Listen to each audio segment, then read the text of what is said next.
여러분 안녕하십니까. 한미일 정상회의가 다음 달 18일 미국 메릴랜드주에 있는 미국 대통령의 전용 별장 캠프 데이비드에서 개최될 걸로 알려졌습니다. 한미일 정상이 국제회의 같은 다자 외교 무대를 계기로 정상회담을 한 적은 있지만 3국 회의만을 위해 모이는 건 이번이 처음입니다. 3국 정상회의에서는 북한의 핵미사일 위협에 대응해 한미일 3국의 협력을 강화하는 방안, 특히 북한 미사일 경보, 정보, 실시간 공유 등이 논의될 걸로 전해졌습니다. 대통령실은 한미일 3국 정상회의를 8월 중 미국에서 개최할 예정이며 구체적인 날짜와 장소는 3국 간의 조율을 거쳐 이른 시일 안에 발표할 예정이라고 공지했습니다. 우리나라와 미국, 일본 북핵 수석 대표가 오늘 일본에서 만나 북핵 대응 방안을 논의합니다. 김건 외교부 한반도평화교섭본부장과 성기 미국 대북특별대표, 후나코시 다케히로 일본 외무성 아시아대양 주국장은 나가노현 가로이자와에서 3국 북핵 수석 대표 협의를 진행합니다. 한미일 북핵 수석 대표의 대면 협의는 지난 4월 서울에서 열린 이후 약 석 달 만으로 최근 한반도 정세 평가를 공유하고 대응책을 모색할 계획입니다. 네, 이어서 폭우 피해 소식 전해드립니다. 아직 수색 작업이 진행되고 있는 경북 지역부터 살펴보겠습니다. 예천에선 아직 실종된 주민 3명을 찾지 못하고 있습니다. 수색 작업 중에 급류에 휩쓸렸던 해병대원은 결국 숨진 채 발견됐습니다. 현장에 취재기자 연결합니다. 김근우 기자.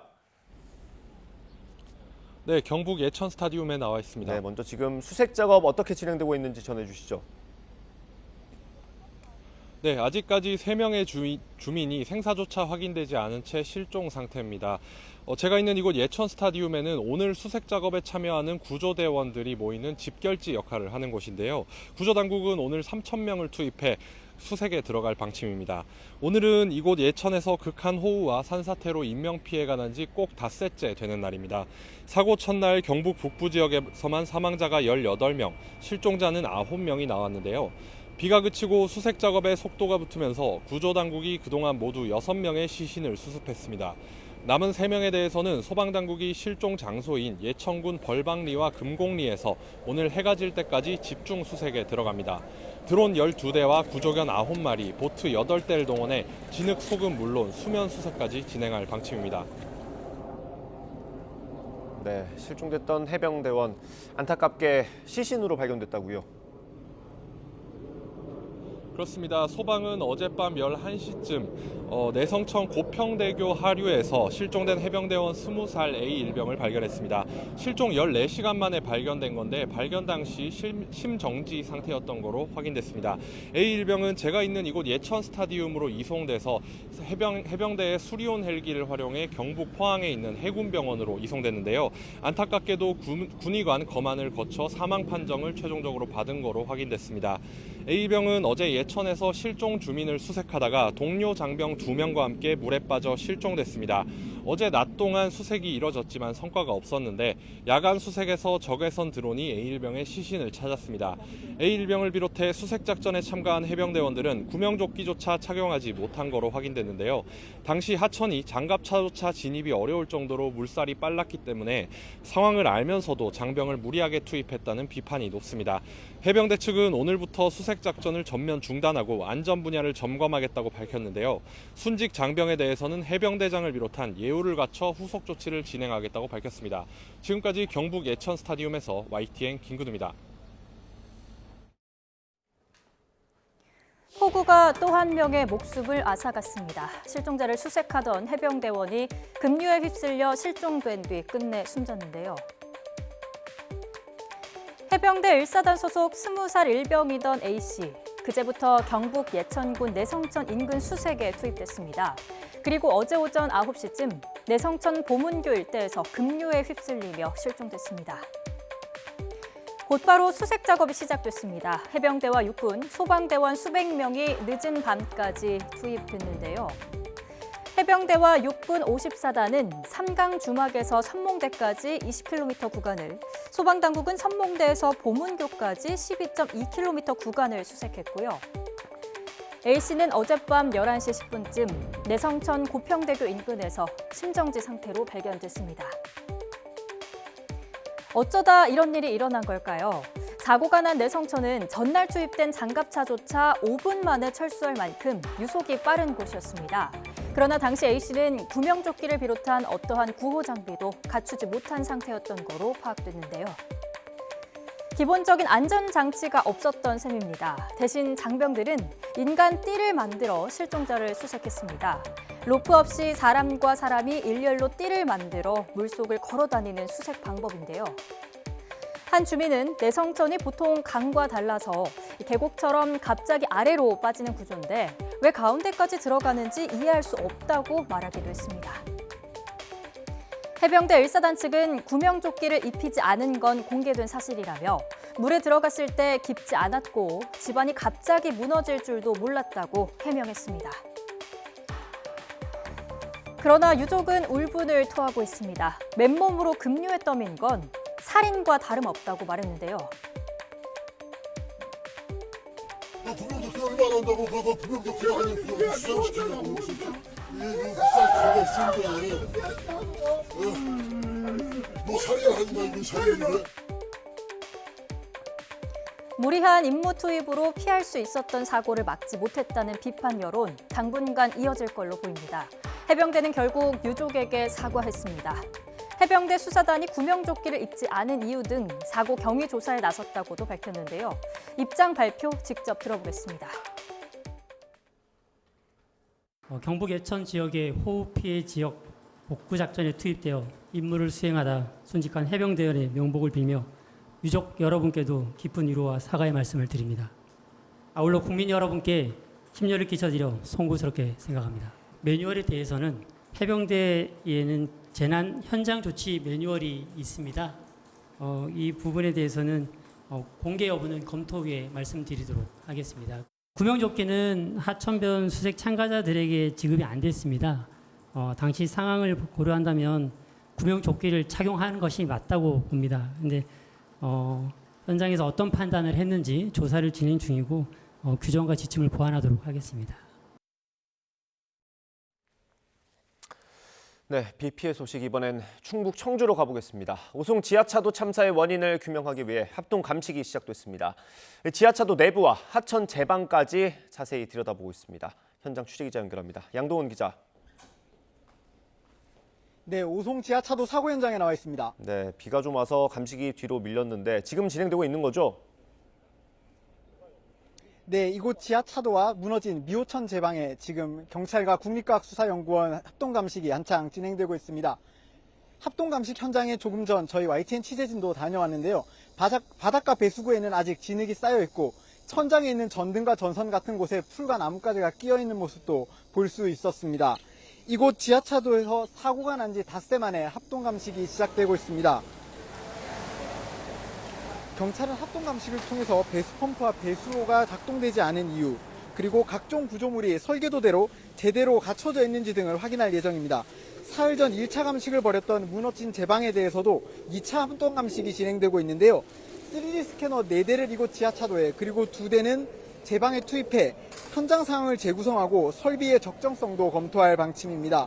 애초에 충북경찰청은 직접 전단 수사본부를 꾸려 이번 사고의 원인과 책임 소재 등을 수사할 방침이었는데요.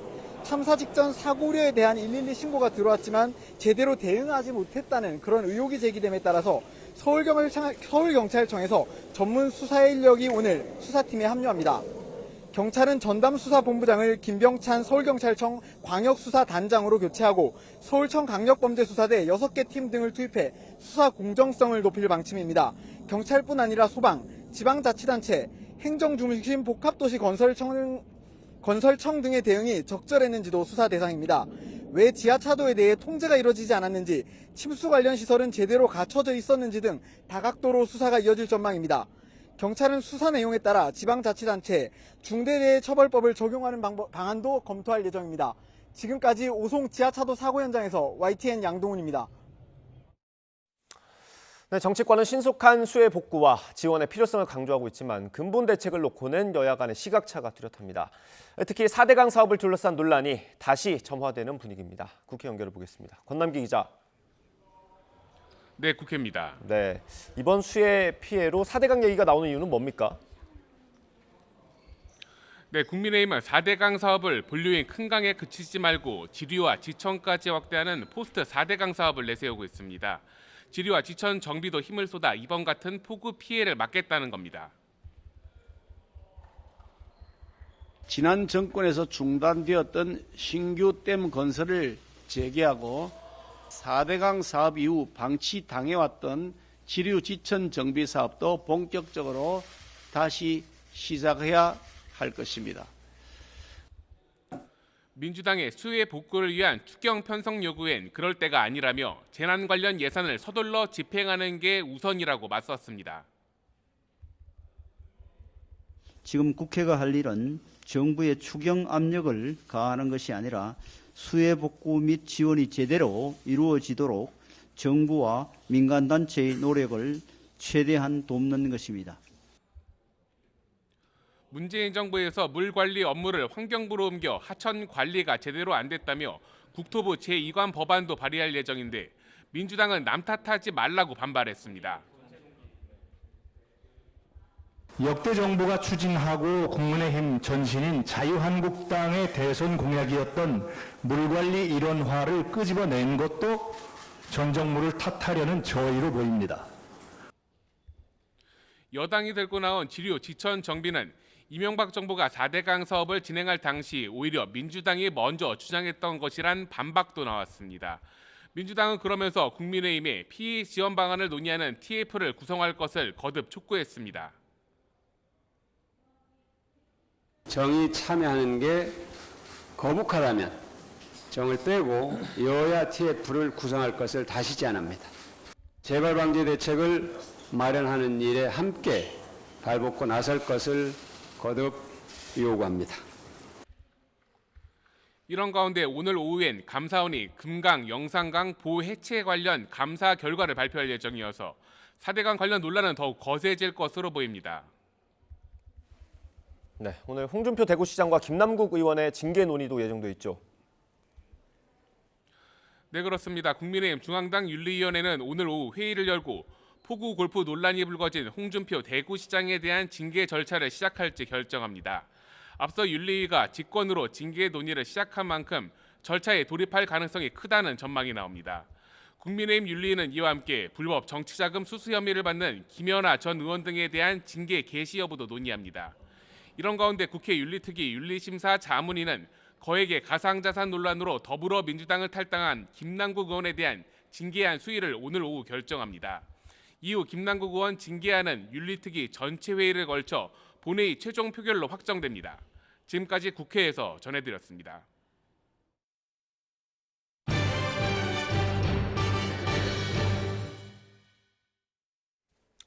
네, 정치권 이슈 짚어보겠습니다. 국민의힘 허은하 의원, 민주당 전용기 의원 나오셨습니다. 어서 오십시오. 안녕하십니까? 안녕하세요. 네. 오늘 홍준표 시장 얘기부터 해보겠습니다. 원래 굉장히 당당하고 질문하는 기자들에게 호통까지 쳤던 모습이 있었는데 어제 사과를 했습니다. 그 영상을 저희가 묶어봤거든요. 이거 보고 시작하겠습니다.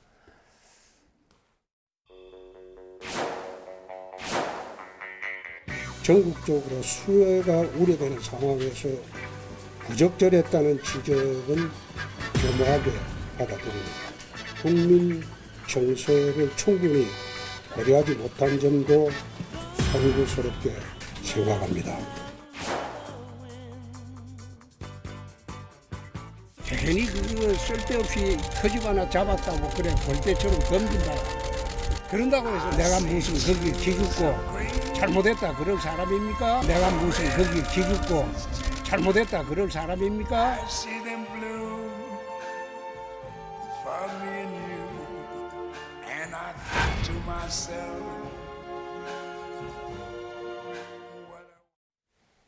네, 일단 허은하 의원님, 네. 이 비가 많이 올 때 골프 친 거는 자치단체장이 할 일은 아니었죠? 기본적으로 충분히 비난받을 수 있는 상황은 됐었던 것 같습니다. 하지만 골프가 나쁜 스포츠다라는 생각이 들 만한 어떠한 여론을 조성하는 것 또한 저는 옳지 못한 것 같고요. 네. 기본적으로 그 자리에 있는 사람이 그 일을 제때 제대로 수행하느냐가 더 중요한 것이지 예. 어떠한 그 문제점에 대해서 책임질 만한 어떤 비난들을 쏟아 부을 만한 어떤 타겟을 정해서 무조건 비난하는 것에 대해서는 저는 반대합니다. 네. 다만 이제 지금 그 말씀하시면서 사죄해야 한다라고 음. 말씀을 하셨던 부분은 충분히 이제 여론을 좀 많이 신경 쓰신 것 같다라는 네. 생각이 들고요. 네. 기존에 그 이해찬 전 총리에 대한 비판을 하셨던 것을 분명히 알고 계실 겁니다. 제가 아는 홍준표 지사 같은 경우는 뭐 내로남불하는 것 자체를 별로 좋아하지 않았기 때문에 스스로에 대한 그 어떤 검열에서 네. 지금 내가 사죄해야겠구나라는 생각을 한 것은 아닌가 싶고요.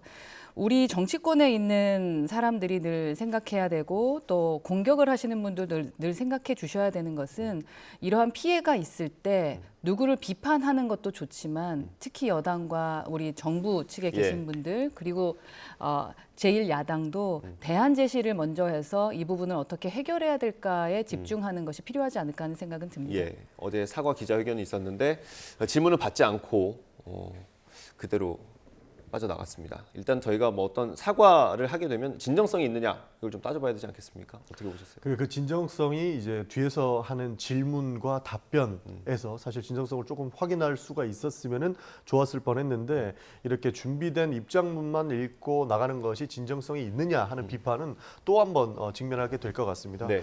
사실 그 이해찬 전 총리가 3.1절에 골프를 친 것 가지고 사퇴하라고 굉장히 수위를 좀 높였었거든요. 네. 뭐 그때는 서울시장 경선 예비 후보를 준비 중이었기 때문에 그 얘기를 할 수 있는데 지금은 이미 대구시장이지 않습니까? 네. 그렇기 때문에 그 단체장들의 안전 불감증이 또 다른 사고를 만들 수 있는 것이고 사실 재난은 예상하고 오는 게 아니지 않습니까? 예. 아무리 대비를 잘해도 재난은 갑작스럽게 찾아올 수 있는 것이고 그것을 책임져야 하는 것이 단체장의 역할인데 그런 부분에서 아마 비판을 받아 마땅하다 저는 그렇게 보고 있고요. 그런 측면에서 국민들의 우려의 목소리를 네. 받아들여서 아마 사과하지 않았을까 저는 예. 그렇게 보고 있습니다. 아까 의원님께서 여론을 좀 고려하셨던 것 같다라고 했는데 분석을 하기로는 일부에서 분석을 하기로는 국민 여론보다 당내 여론을 고민한 거 아니냐 뭐 이런 분석도 있습니다. 당내 여론을 신경을 쓰시던 분이실까요? 저는 뭐 그렇게 생각이 되지는 않고 예. 그렇기 때문에 지금 뭐 상임고문에서도 사실은 이제 내려올 수밖에 없었던 이유들이 있기 때문에 당내 여론보다는 본인 스스로에 대한 검열이었을 것 같다라고 저는 좀 그 부분은 긍정적으로 생각을 좀 해보고 싶습니다. 네. 이게 바로 내로남불 아니겠습니까? 예. 그러한 부분을 스스로 인정하고 싶지 않았을 것 같다라는 생각이고요. 네. 또 윤리위가 열리는 부분에 대해서 신경을 또 안 썼다라고 말할 수는 없겠죠. 하지만 그 결과에 대해서도 또 어떠한 반응을 할지도 예상이 되고 예. 있기 때문에 그 당내 여론보다는 뭐 본인 스스로에 대한 생각이었을 것이다라고 저는 개인적으로 생각합니다. 예, 스스로의 판단이라고 보시는 것 같습니다. 어떻습니까? 여론을 의식했겠죠. 그리고 당 윤리위가 열리는 것을 보고 그리고 많은 언론들에서 옛날에 홍준표 서울시장 경선 후보가 했던 이야기들을 질타하기 시작하지 않았습니까? 예. 그런 측면에서 내로남불이라는 생각을 조금 하셨을 것 같습니다. 그래서 나도 사과를 하고 문제를 해결해 나가야 되겠다는 생각이 있었을 것 같습니다. 사실 정치인한테 가장 중요한 덕목 중에 하나가 또 태도의 문제지 않습니까? 제가 알기로는 비가 오고 나서 호우로 인해서 골프도 취소됐다고 아는데 그때 내가 뭘 잘못했느냐라는 식이 아니고 골프 약속이 있었고 거기에 갔는데 비가 많이 오고 혹시 모를 상황에 대비해서 급하게 돌아왔다. 그리고 나는 시청으로 들어가서 이것을 문제 해결을 하려고 했다라는 정도의 태도만 보였어도 이렇게 큰 문제는 되지 않았을 거라고 보고 있는데 사실 저는 예상하지 못한 말도 안 되는 태도를 보이셨다고 보고 있거든요. 그런 예. 측면에서 많은 비판을 받았을 거다. 저는 그렇게 보고 있습니다. 예, 윤리위가 이제 오늘 회의를 하지 않습니까? 오늘 일단 회의는 이제 논의를 할지 말지, 개시할지 말지를 결정하는 건데 이게 절차를 좀 간단히 설명해 주시면 이해가 좋을 것 같아요. 윤리위가 절차를 개시하면 일단 어떤 징계든 내려올 수밖에 없는 거죠. 네, 개시할 것이냐 말 것이냐에 대한 결정을 좀 하게 되고 모든 게 사실은 다 받아들여지고 모든 그 기본적인 것들은 다 받는 것 같던데요. 개시를 해서 근데 이거를 진행할 것이냐 말 예. 것이냐에 대한 것을 결정하는 것 같은데 제가 개시 여부 관련해서 좀 알아보니까 분위기상으로는 뭐 징계까지 이루어질 것 같다라는 일단 의견들은 징계는 간다. 많은 것 같습니다. 예. 아시다시피 또 기존에 뭐 이준석 대표도 그랬고 그 김재원 최고라든가 태용호 전 최고 관련된 징계들을 봤을 때 네. 그 윤리위의 그 징계의 어떤 기준들이 좀 들쭉날쭉했었습니다. 네. 그래서 더 고민이 좀 많으실 것 같습니다. 네. 이 부분에 대해서 어떻게 결정할지. 예. 하지만 뭐 지금 당내에서 돌고 있는 그 말로는 네. 징계에 조금 더 무게추가 있는 것 같습니다. 일단 오늘 징계를 개시할지 말지 결정을 하는 거고 개시를 하게 되면 이제 그 다음에 수위를 정하게 되는 건데 이전에 말씀하셨던 태용호 전 최고위원 그리고 김재원 최고위원 사례에서 보면 태용호 전 최고위원은 사퇴를 하면서 감경받았다라는 분석이 많았어요. 김재원 최고위원은 1년, 당원권 정지 1년 나왔고 태용호 전 최고위원은 3개월 나오지 않았습니까? 이번에 그런 영향이 좀 있을까요? 아마 현직 대주시장이기 때문에 아마 그렇게 강경한 대응까지 나올 것 같지 않습니다. 당원권 정지 뭐 한 6개월 정도도 사실 조금 과한 징계이긴 하거든요. 근데 해당 부분들이 이 사례들이 너무나도 좀 심각한 상황이긴 합니다. 그런 측면에서 좀 그래도 좀 중징계까지는 가지 않을까라고 점치는데 현직 대구시장이기 때문에 그리고 대선 후보라는 내용이 있기 때문에 그렇게 중징계까지는 가지 않지 않을까라고도 점쳐지기도 합니다. 예, 근데 홍문종 전 의원 사례가 많이 거론되더라고요. 2006년에 비슷한 일로 제명됐던 적이 있었다고 하던데 그거는 이번 사례 적용하기 어려울까요? 그러니까 굉장히 어려운 문제 같습니다. 네. 이게 사실 정치적으로 해석을 하게 된다면 누군가는 지금 책임을 져야 되는 상황이라고 보고 있습니다. 아까 허원 의원님께서 누군가는 대안을 제시하고 제1야당도 이 문제를 해결하게 나가기 위해서 이야기를 좀 먼저 해야 된다라고 말씀을 주셨는데 네. 사실 청주시장이라든지 충북도지사 뭐 이렇게 지금 재난이 났던 이런 지자체장들이 좀 곤욕을 앞으로는 겪을 것이거든요. 네. 중대시민재해 관련된 법률도 제정되어 있기 때문에 문제가 충분히 될 건데 여기에서 정치적인 태도 문제가 많이 대두될 거기 때문에 사실 중징계가 불가피하다라고는 보고 있습니다. 그러나 그렇게까지 심각한 제명 수준까지는 가지 않지 않을까 저는 그렇게도 보고 있습니다. 네. 지금 두 가지 사례가 지금 겹치는 거예요. 그러니까 태용호 전 최고위원과 홍문종 전 의원의 사례가 겹치는 건데 전망을 어떻게 해볼 수 있을까요? 지금 말씀하셨던 것처럼 사실 예단하기가 어려워요. 워낙에 들쭉날쭉했기 때문입니다. 그리고 홍문종 그 전 의원님은 17년 전 사례인데 네. 그때 제명되셨고 예. 그리고 또 수해 현장에서 실현하셨던 분 같은 경우도 당원권 6개월 정지되셨죠. 김성원 의원 말씀하시는 거죠? 네, 그렇습니다. 그런데 이제 국민 정서가 그때와 같은가 안 같은가 이런 지점도 좀 봐야 되는 거거든요. 그러니까 물론 단체장이 책임을 져야 되는 거고 그리고 태도는 너무나 정치인에게 중요한 것입니다. 그런데 그 일을 어떻게 해결했느냐, 제 역할을 했느냐 안 했느냐에 대한 것을 저는 좀 봐야 된다고 봐요. 이게 네. 누구에게 이야기하더라도 저는 그 기준은 저는 똑같을 것 같다라는 생각을 하는데 그래서 이 수해 지역에서 홍문종 의원 같은 경우는 골프를 직접 치신 거였고 네. 또 두 번째 의원님 경우에는 사실은 실언의 수위가 좀 셌지만 네. 그 윤리위에서 평가를 또 내려줬잖아요. 네. 그런데 또 다른 사람은 반성을 했기 때문에 또 좀 줄여주고 막 네. 이랬었단 말입니다. 그래서 저도 예단하기가 너무 어려운 것 그렇습니까? 같아요. 그러게요. 저도 김성원 의원 사례는 생각 못 하고 있었는데 수해 현장에서 그 말 한마디 방송 카메라에 잡혀가지고 6개월을 받았잖아요. 그러니까 이번에도 홍준표 시장 같은 경우는 말도 그렇고 어떤 자기의 가치관을 설명하는 과정에서 그랬던 건데 그거랑 비교하면 어떻습니까? 6개월 정도는 나오는 게 좀 상식에 부합하는 거 아닌가 싶기도 한데요. 저는 중징계를 해야 된다고 사실 보는 입장에서 말씀을 드리면 6개월 이상은 당연히 나와야 되는 것이라고 보고 있는데 지금 사실 소위 그 송준표 시장 같은 경우에는 본인은 경징계를 받기 위한 절차를 이미 밟고 있거든요. 그것이 저는 사과라고 보고 있습니다. 네. 본인이 분명한 문제를 야기했고 여기에 대해서 태도의 문제도 심각하게 제기가 됐었던 것이죠. 여기에서 네. 조금만 더 나갔더라면 아마 제명까지 거론될 수 있을 정도였는데 그런 내용들이 본인도 인지를 했을 것이고 많은 그 보좌 직원들도 예. 이거 잘못하면 제명될 수 있으니까 사과라도 하는 게 어떻겠습니까? 라는 조언 정도를 했을 겁니다. 이게 계산된 사과라고 보고 있기 때문에 아마 제명 수준까지는 안 가겠지만 그래도 중징계인 당원권 6개월 이상은 나오지 않을까는 보고 있습니다. 일단 그러면 의원님 두 분 다 징계 절차 개시는 할 것 같다는 거고요. 그렇게 되면 홍준표 시장이 다시 한번 입장을 내지 않을까요? 어떻습니까? 개시 이후에 입장 내지 않을까 저도 예. 좀 그렇게 어떤 입장을 생각하고. 예상해 볼 수 있을까요? 사실은 네, 어떻습니까? 뭐 사실 조금 전에도 말씀드렸지만 홍 시장께서 그 정부하고 대립각을 가졌을 때 그 어떤 일이 있었으면 해촉이 됐잖아요. 네. 해촉이 됐고 이제 개시된다는 자체에 대해서 조금 인정하지 못하실 겁니다. 이렇게 사과문도 냈기 때문에.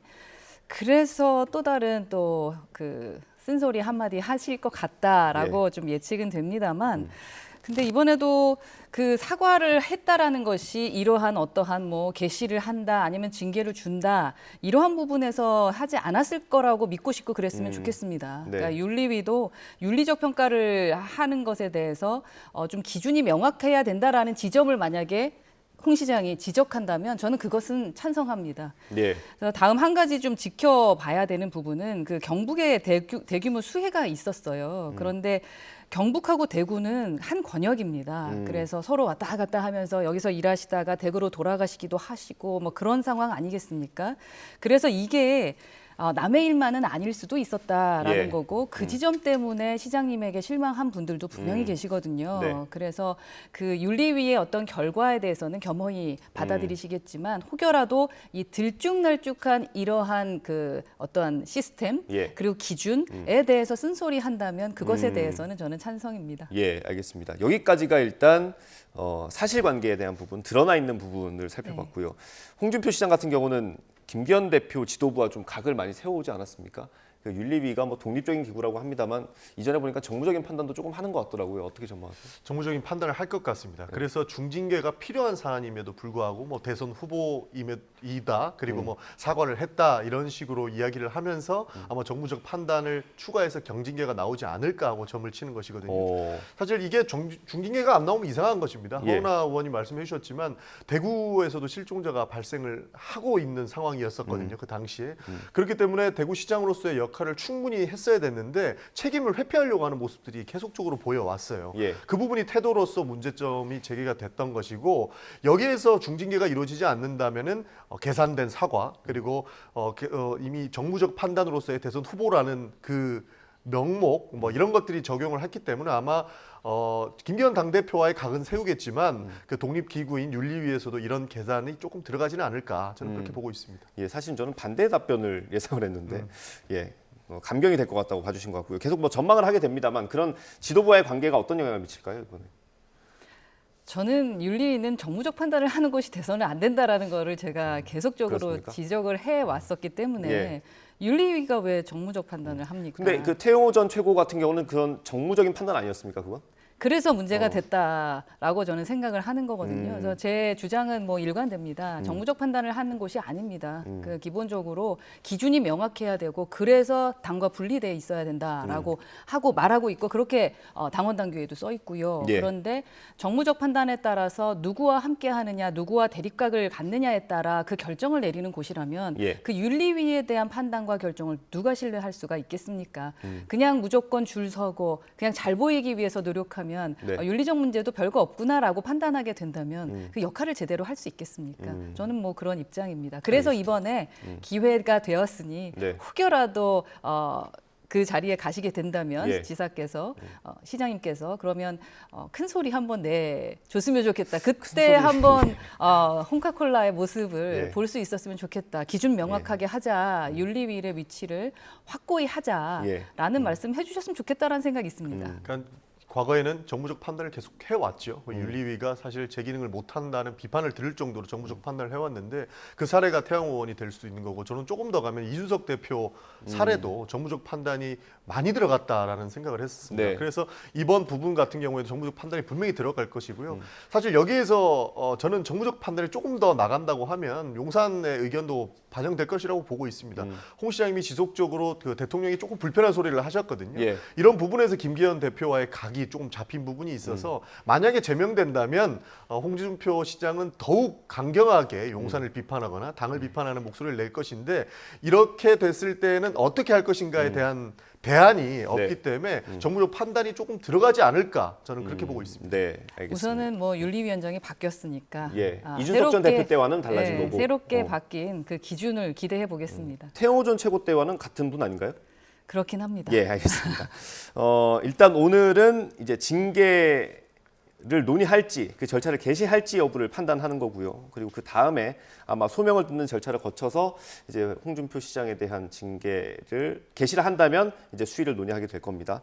뭐 이게 당내 징계이기 때문에 제명된다고 해도 시장 자리를 잃거나 그런 건 아니잖아요. 그럼요. 예, 네. 그렇게 이해하시면 될 것 같고요. 앞으로 또 홍준표 시장이 오늘 개시 결정이 나온다면 또 이후에 어떤 메시지를 낼지도 지켜보면 될 것 같습니다.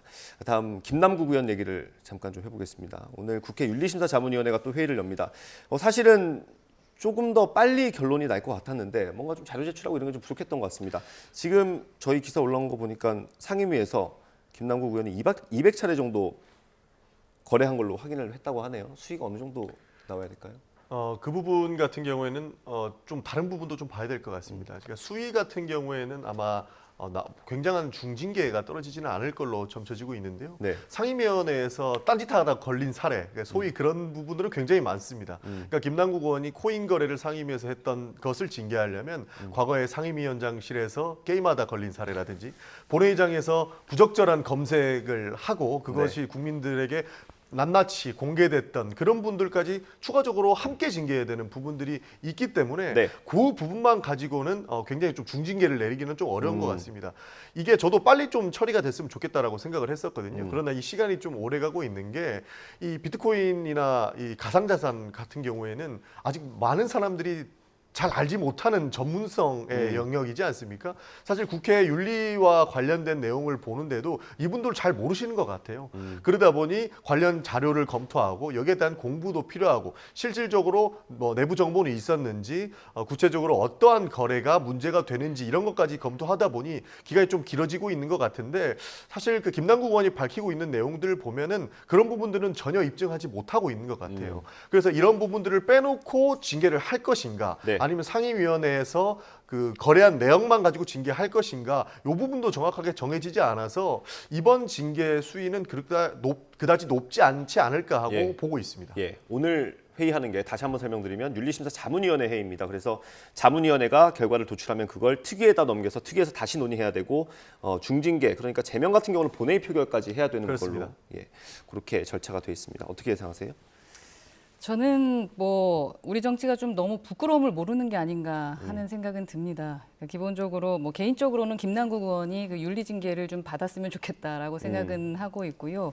또 저는 김남국 의원의 코인 문제 때문에 사실은 황당한 유탄을 맞은 적이 있기 때문에 특히나 더 그런 생각을 하는 것 같습니다. 예. 물론 사법적인 부분이나 형사적 부분에 대해서는 기다려봐야 된다고 생각합니다만 네. 제가 늘 강조했던 하나, 둘, 세 가지를 얘기한 적이 있었거든요. 네. 그 원내에서 하지 말아야 될 것들, 태도에 대한 부분들, 국민들께 부끄러웠던 부분들 네. 그 부분에 대해서는 책임을 져야 된다고 생각합니다. 근데 스스로 김남국 의원이 생각하셨을 때는 이 여야 공세가 본인에 대한 어떤 비판 그리고 좀 과도하다라고 생각할 수도 있거든요. 네.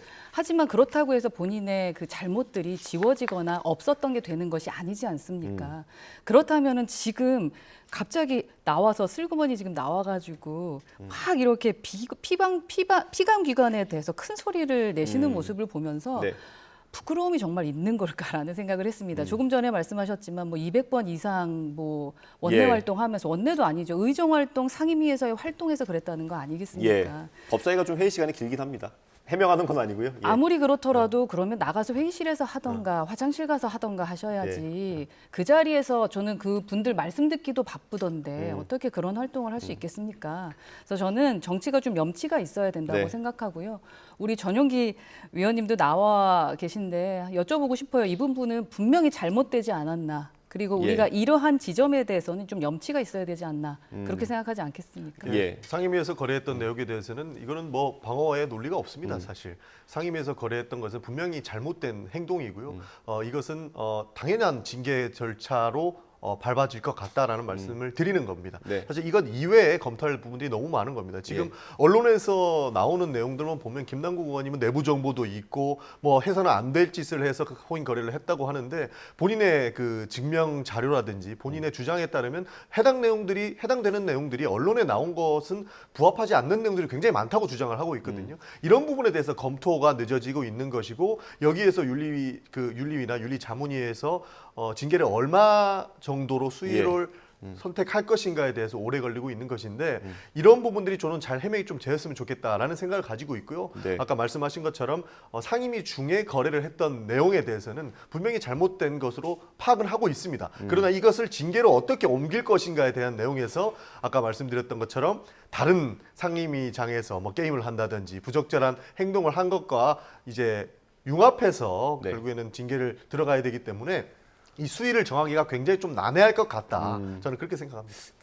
이것도 전망 그리고 예상에 대한 질문이긴 한데요. 민주당에서 윤리심사자문위원회의 결론을 받아들일 준비가 혹시 돼 있습니까? 당연히 받아들여야 되는 것이죠. 사실 윤리심사자문위원회 같은 경우에는 정무적인 판단을 완벽하게 배제는 하지 않겠지만 많이 배제를 하고 그리고 주어진 자료, 그러니까 김남국 의원이 제출한 자료를 모두 일괄적으로 검토한 후에 그다음에 징계 논의가 들어가는 것이기 때문에 당연히 받아들여야 된다고 보는 것이고요. 그 자문위원회에서 넘어오는 내용들을 하나하나 꼼꼼하게 윤리위원회에서 검토를 하고 징계 절차가 들어갈 거기 때문에 이 부분은 충분히 받아들일 수 있다. 저는 그렇게 보고 있습니다. 그러니까 제가 여쭤보는 이유는 뭐냐면 여론이 안 좋은 건 사실이지 않습니까? 그렇죠. 국회의원이 회의 중에 이 코인 거래했다는 거 그리고 그렇습니다. 여러 의혹들도 이제 뭐 확인된 것도 있고 확인되지 않은 것도 있는데 일단 여론에서는 국회의원으로 부적절하다는 의견이 많은 것 같은데 의원님께서는 뭐 경징계를 말씀하시는 것 같아서 그러니까 이제 사실로 확인이 된다면 중징계가 불가피하다고 한다면 중징계가 내려지겠죠. 만약에 주어진 검토 자료 내용들을 다 봤을 때 중징계가 필요하다라고 하면 민주당에서는 당연히 받아들일 수밖에 없는 상황인 것입니다. 그리고 뭐 좀 전에 말씀드렸던 것처럼 그 상임위 중에 거래한 내용들은 명백하게 잘못된 부분이라고 인지를 하고 있습니다. 여기에서는 징계가 불가피할 것이라고 보고 있고 그러나 여기에서 징계 수위가 어디가 될 것이냐는 좀 점치기 어려운 상황인 것 같고요. 추가적으로 검토됐을 때 전반적인 의정 활동 중에 있었던 부적절함 이런 것들은 국민 여론이 안 좋은 것도 사실이고 해당 내용들이 조금 밝혀져서 징계가 이루어지지 않을까 저는 보고 있는 것이고 중징계로 판단이 된다고 하더라도 민주당은 아마 받아들일 것이라 저는 그렇게 보고 있습니다. 그렇습니까? 네. 중징계면은 그 출석 정지 다음 제명이잖아요. 그렇죠. 예, 그렇다는데요. 김남국 의원 탈당하지 않으셨나요? 탈당했습니다. 네, 그런데도 이렇게 민주당에 신경 쓰는 거 보면은 혹시 어떤 관계가 있는 건가라는 좀 궁금함이 있고요. 그리고 김남국 의원의 사법적 판단에 대해서 결정하는 것이 아닙니다. 윤리심사위원회는. 그렇기 때문에 그 부분하고 이걸 연결시켜서는 안 되는 부분인 것 같고 윤리적으로 보셨을 때 사실 큰 문제가 있잖아요. 사실이 다 드러났지 않습니까? 그럼에도 불구하고 본인이 자료 제출을 하지 않았기 때문에 이렇게 윤리 자체를 기다린다.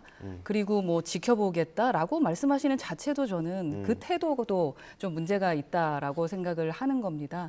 잘못된 부분에 대해서는 인정을 하셔야지 이렇게 다른 일로 물타기하고 다른 뭐 이슈로 덮어졌을 때 기분 좋아하시면서 자신의 허물이 덮어질 거라고 생각하는 그러한 분은 좀 아니시길 바라고요. 다시 한번 말씀드리지만 정치가 염치가 있어야 국민들도 여의도 바라보고 국회 바라보면서 저희를 믿게 되는 거지 이렇게 염치 없이 활동하시면은 다른 의원들에게 엄청난 큰 피해를 주시는 거라는 생각도 해주셔야 될 것 같습니다. 예, 윤리심사자문위원회 회의가 오늘 오후에 예정이 돼 있고요. 일단 오늘 소명 자료를 한 번 더 검토해서 징계 수위를 결론 낼 예정이라고 합니다. 아마도 윤곽 정도는 나오지 않을까 싶습니다. 이것도 저희가 나오는 대로 전형 뉴스에서 전해드릴 수 있을 것 같습니다.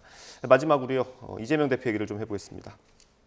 대북 송금 사건이 사실 좀 수면 아래로 가라앉았었는데 이화영 전 평화부지사의 진술이 바뀌었다는 보도가 나오고 있습니다. 당에서 어떻게 파악하고 있습니까? 그러니까 바뀌었다는 것인지 어떠한 것인지 사실 이 언론 보도만을 보고는 알 수는 없는 것 같습니다. 결국에는 재판에서 이 모든 것들이 나올 것인데 이 부분들이 언론 보도를 어떻게 흘러나왔나 보게 되면 결국에는 검찰이 언론 보도를 통해서 이런 것들을 주장하는 것 아니겠습니까? 저는 그런 모양으로 보이고 있어서 이 이야기를 어디까지 들어야 될지는 모르겠는데 사실 정진상 실장 이야기까지 나오면서 대북과의 관계를 좀 풀어봐라라고 제안했다고 나오고 있지 않습니까? 이화영 평화부지사입니다. 네. 평화부지사는 당연히 대북 관계를 풀어야 될 의무가 있는 것이고 대북 관계에 풀어서 우리가 한 차례 진전 있는 사업들을 하기 위한 그런 장소인데 당연히 그런 부분들은 보고를 했지요. 근데 이것을 마치 이재명 지사의 방북 비용을 대납한 것을 보고했다라고 진술을 번복했다라고 한다면 저는 이것은 말이 안 된다고 보고 있는 것이고 검찰이 해당 진술을 왜곡하고 있는 이런 측면까지 있다라고 보고 있거든요. 그렇기 때문에 이것이 진술이 번복되었다라고 볼 것인지 아니면 해당 내용들을 당연히 보고하는 절차를 보고했는데 이것을 왜곡한 것인지 이런 것도 좀 검토를 해봐야 된다. 그렇게 보고 있습니다. 어쨌든 이 돈을 보내는 부분에 대한 보고가 있었는지 그 부분이 중요한 것 같은데 어떻게 보셨어요? 기본적으로 좀 혼란스러울 것 같습니다. 지금 진술들이 좀 정면으로 좀 뒤집히는 내용들이 있기 때문에 네. 그러다 보면은 그 대표를 하셨던 분은 뭔가 이렇게 자기가 책임을 지거나 무언가 얘기하려고 할 텐데 그러한 상황이 아니다 보니까 함께 일했던 분들이 지금 다 내용을 뒤집고 있는 것이 아닌가라는 그런 생각을 하게 되지 않겠습니까? 그래서 전 부지사 입장에서는 지금 난감할 것이고 지금이라도 사실을 말해서 자기는 살아야겠다라는 생각을 하지 않았을까라는 생각은 해봅니다. 예. 근데 이런 와중에 그 이화영 전 부지사의 아내가 작성한 탄원서가 또 공개가 됐어요. 그 내용도 보셨을 텐데. 내용을 봤는데 굉장히 좀 심각한 것 같습니다. 그러니까 이화영 지사의 구속 시효가 만료가 돼가니까 추가적으로 다른 내용으로 기소를 해서 구속을 연장하고 있거든요. 그러면서 지금 그 이화영 지사의 이가 빠질 정도로 스트레스를 받고 있답니다. 소위 이가 3개 정도 빠지고 독방도 많이 가고 그리고 검찰에서는 계속적으로 뭐 회유를 한다든지 진술을 요구한다든지 그런 부분도 좀 있는 것 같습니다.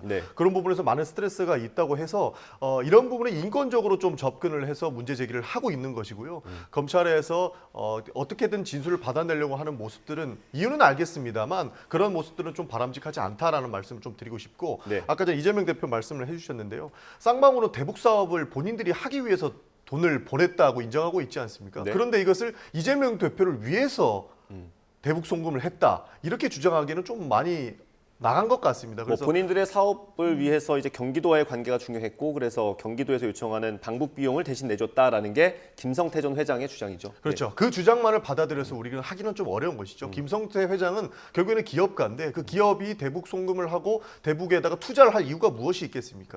본인의 대북 사업이 있었을 건데 이것을 마치 이재명 대표의 방북만을 위해서 돈을 보냈다. 상식적으로 납득이 좀 안 되지 않습니까? 그런 부분을 좀 바로잡을 필요가 있다고 말씀드리는 겁니다. 쌍방울이 불확실성 그 자체인 북한에다가 경기도를 대신해서 800만 달러를 보낸 거잖아요. 그런데 아무 대가도 바라지 않고 있다라고 생각할 거예요. 그런 일은 없을 것 같다라는 생각이 들고 그래서 경기도 대신해서 돈을 보내는 대가로 이화영 전 부지사로부터 그 경기도의 대북 사업권 이 부분을 또 직접 또는 또 묵시적으로 이렇게 약속받았을 거라는 추론은 충분히 가능하다고 저는 생각을 하고요. 그렇기 때문에 그러면 최종 인허가권가인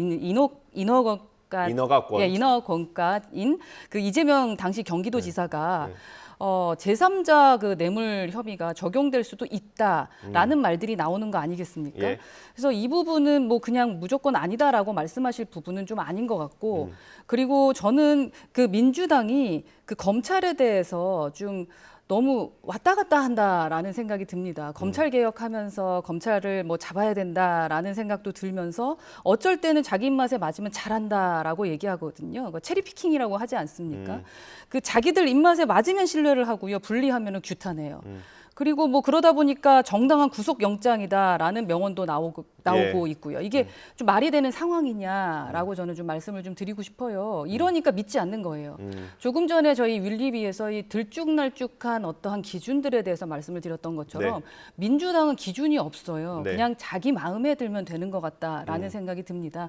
지금은 저는 그 사모님 민주당의 그 부지사의 아내에 대한 목소리를 듣는 것도 왔다 갔다 한다라는 생각이 듭니다. 본인에게 필요한 말만 따다가 그 부분은 검찰을 공격할 때 쓰고 또 이재명 대표에 대해서 얘기하는 부분은 쏙 빼고 이야기하는 것 이것에 대해서 누가 신뢰할까라는 생각이 듭니다. 의원님 저희 시간이 다 돼가지고요. 마지막으로 하나만 여쭤보고 마무리하겠습니다.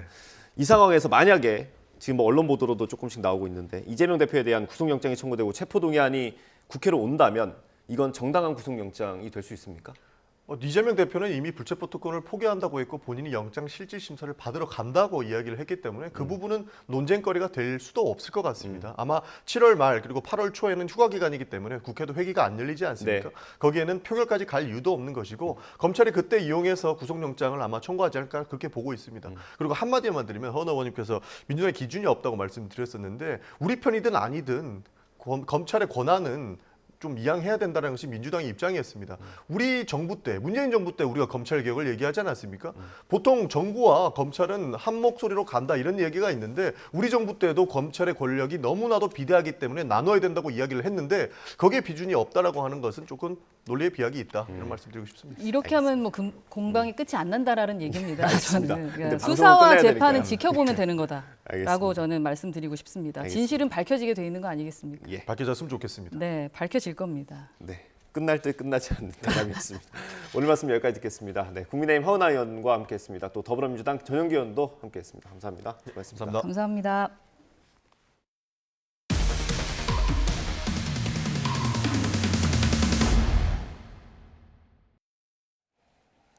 네, 내일 국회에서는 김영호 통일부 장관 후보자 인사청문회가 열립니다. 김 후보자는 내정 당시부터 직접 운영했던 유튜브 채널에서의 극우 성향 발언으로 논란이 됐었습니다. 2020년 4.15 총선을 앞두고는 미국 정부가 선거 결과를 미리 알고 있고 미국 대사의 사임설을 통해 우리 유권자들에게 잘 생각해서 투표하라는 메시지를 던졌다고 주장하기도 했습니다. 황윤태 기자의 단독 보도입니다. 지난 2020년 4월 10일 김영호 통일부 장관 후보자의 유튜브 방송. 닷새 남은 21대 총선 결과를 미국 정부가 이미 알고 있다는 주장으로 시작했습니다. 과연 미국은 4.15 총선 결과를 알고 있을까요? 제가 거기에 들을 수 있는 답은 미국은 알고 있다 하는 것입니다. 근거는 이렇습니다. 한 해 전인 2019년 7월 10일 미 국무부 정보조사국 INR의 앨런 메카시 국장이 미국 CBS 방송에 출연해서 각국의 선거 결과를 예측할 수 있다고 말했다는 것. 사회자가 북한 김정은 위원장의 생각을 묻자 INR의 정보 역량을 과시하면서 했던 말입니다. 선거를 거기 보는 것처럼 미리가 아니고 훨씬 더 일찍 예측할 수 있는 능력을 갖고 있다라고 이야기했습니다. 앞으로 4, 5일 남아있는 대한민국의 4.15 총선의 결과도 미국이 충분히 알고 있다. 미 정보기관이 독자적으로 한국에서 여론조사를 실시한다는 주장도 펼쳤습니다. 미 국무부 정보조사국이 됐든 미국의 정보기관이 됐든 우리가 모르게 여기에서 얼마든지 여론조사를 실시하고 있을 것이다. 김영호 후보자는 그러면서 당시 보도된 미국 대사의 연말 사임설을 우리 총선 상황과 연결지었습니다. 결과를 예측한 미 국무부가 선거 전에 우리 유권자들에게 주는 메시지라고 해설합니다. 투표장으로 발길을 향하고 있는 대한민국의 유권자들에게 한미 동맹의 미래에 관해서도 생각을 하면서 투표를 해야 된다라고 하는 그런 메시지를 던지고 있다. 김 후보자는 주장의 근거를 묻는 국회 인사청문회 청문위원 질의에 불필요한 오해를 방지하기 위해 유튜브 계정을 삭제했음을 양해해달라고만 답했습니다.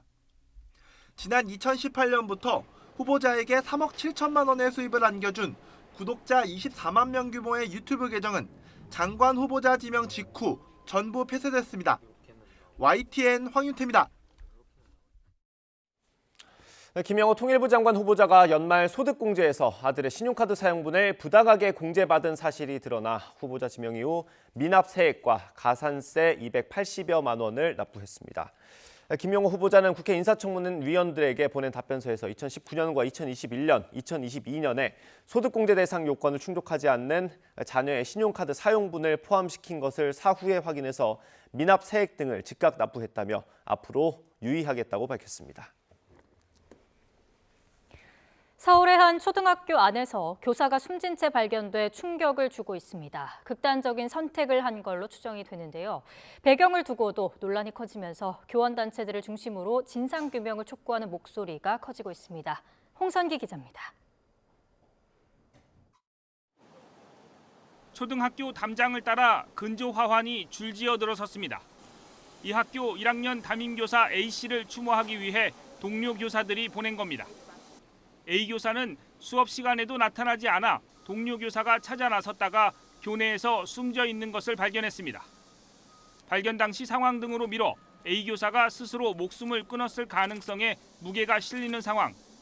그런데 사망 배경을 놓고 여러 가지 추측이 나오고 있습니다. 특히 학교 폭력 업무를 담당하는 A 교사가 학부모로부터 시달려왔다며 특정 정치인들의 실명까지 거론됐습니다. 그러자 해당 정치인들이 전혀 사실 무근이라고 해명하는 일까지 벌어졌습니다. 논란이 커지자 이 학교 교장이 입장문을 내고 A 교사는 학교 폭력 업무를 담당하지 않았고 해당 학급에는 올해 학교 폭력 신고 사안도 없었다고 밝혔습니다. 교원단체들은 학교 안에서 교사가 숨지는 충격적인 사건과 관련해 잇따라 성명을 내고 철저한 진상 규명을 촉구했습니다.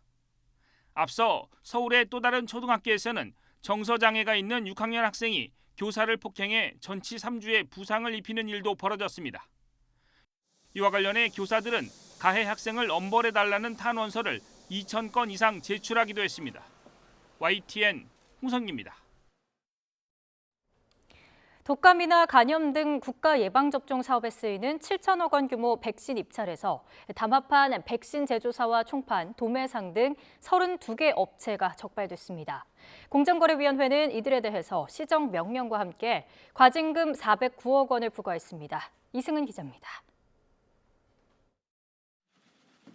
공정거래위원회가 적발한 업체는 백신 제조사인 글락소스미스클라인과 광동제약과 녹십자, 한국 백신 판매 등 6개 백신 총판, H1메디 등 25개 의약품 도매상입니다.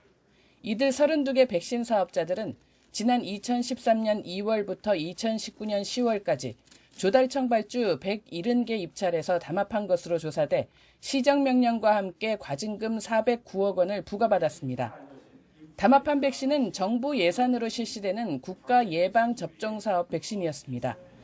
인플루엔자, 간염, 결핵, 자궁경부암 백신 등 모두 24개 품목에 이릅니다. 이들은 번갈아가며 사전에 낙찰 예정자와 들러리를 정하고 써낼 가격을 공유했습니다. 그 결과 담합으로 낙찰받은 147건 가운데 117건, 80%에서 조달청이 정한 상한 가격격인 기초금액 이상으로 낙찰받았습니다. 공정위는 이번 조치가 국내 백신 시장 사업자들이 대부분 가담한 장기간에 걸친 담합 실태를 확인하고 부당 공동행위를 제재했다는 데 의의가 있다고 밝혔습니다.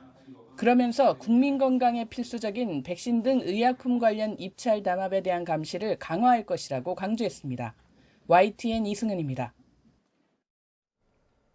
가짜 뉴스 등 부작용이 커지고 있는 인공지능 AI에 대한 규제를 UN 안보리가 처음 논의했습니다. 국제통제기구 창설 방안이 거론됐는데 서방 선진국 기술 패권 유지에 이용될 수 있다며 중국과 러시아가 이견을 제시했습니다. 이종수 기자입니다. 지난 5월 22일 SNS에서 급속하게 퍼져나간 사진입니다. 첨부된 글에는 속보 펜타곤 근처에서 폭발이라고 적혀 있습니다. 뉴스처럼 포장된 사진과 글이 전 세계로 확산하면서 미 증시 S&P 500 지수가 한때 0.3%나 떨어지기도 했습니다. 이보다 2달 전에는 인공지능으로 만든 가짜 트럼프 전 대통령 사진 때문에 큰 소동이 났습니다. AI에 의한 가짜 사진, 가짜 정보 폐해가 커지면서 세계적으로 규제가 필요하다는 목소리가 커졌습니다.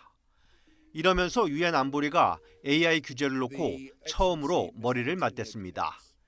AI 위험성 관리 유엔기구 창설이 거론됐습니다. We urgently need to shape the global governance of transformative technologies because AI knows no borders. 유엔 사무총장도 지지 입장을 밝혔습니다. I therefore welcome calls from some member states for the creation of a new United Nations entity to support collective efforts to govern this extraordinary technology. 하지만 러시아와 중국은 각각 AI 규칙의 일방적 적용, 일부 선진국을 위한 배타적 틀에 반대한다는 입장을 내놨습니다.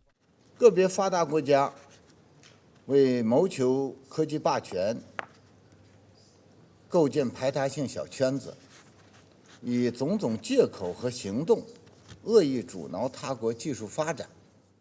이처럼 AI 국제통제기구 창설을 놓고 서방국과 중국, 러시아의 의견이 엇갈리는 가운데 유엔은 관련 논의를 이어갈 예정입니다. YTN 이종수입니다. 오늘도 무더위가 기승을 부리겠습니다. 오전 10시를 기해 서울에는 올해 첫 폭염경보가 내려졌는데요. 오늘 서울 한낮 기온은 33도까지 오르겠고요. 습도가 높은 탓에 더 덥게 느껴지겠습니다. 온열 질환에 걸리지 않도록 옷차림에 신경 써주시기 바랍니다. 오늘은 전국이 대체로 맑겠지만 대부분 지역에서 자외선 지수가 매우 높게 치솟겠고요. 곳곳에서 오존 농도도 짙게 나타나겠습니다. 또 오후에는 대기 불안정이 심해지면서 강원과 남부 내륙 곳곳에 5에서 많게는 40mm의 요란한 소나기가 지날 수 있겠습니다. 서울 등 수도권과 일부 강원, 경북 지방에는 폭염경보가, 그 밖의 지역으로는 폭염주의보가 발령 중인 가운데 오늘 낮 기온 살펴보면 서울 33도, 대전 32도, 광주와 대구도 33도까지 오르겠습니다. 내일까지는 무더위 속에 내륙 곳곳으로 소나기가 지나겠고요. 다가오는 주말에는 장마전선이 다시 내륙으로 북상해 전국에 많은 비를 뿌리겠습니다. 특히 이번에는 서울 등 수도권과 강원도를 중심으로 강한 비가 집중되겠고 장마는 다음 주 후반까지 길게 이어질 가능성이 있습니다. 피해 없도록 대비 철저히 해주시기 바랍니다. 지금까지 날씨 정보였습니다. 이어서 뉴스 앤 이슈 2부가 방송됩니다. 저희는 잠시 뒤에 돌아오겠습니다.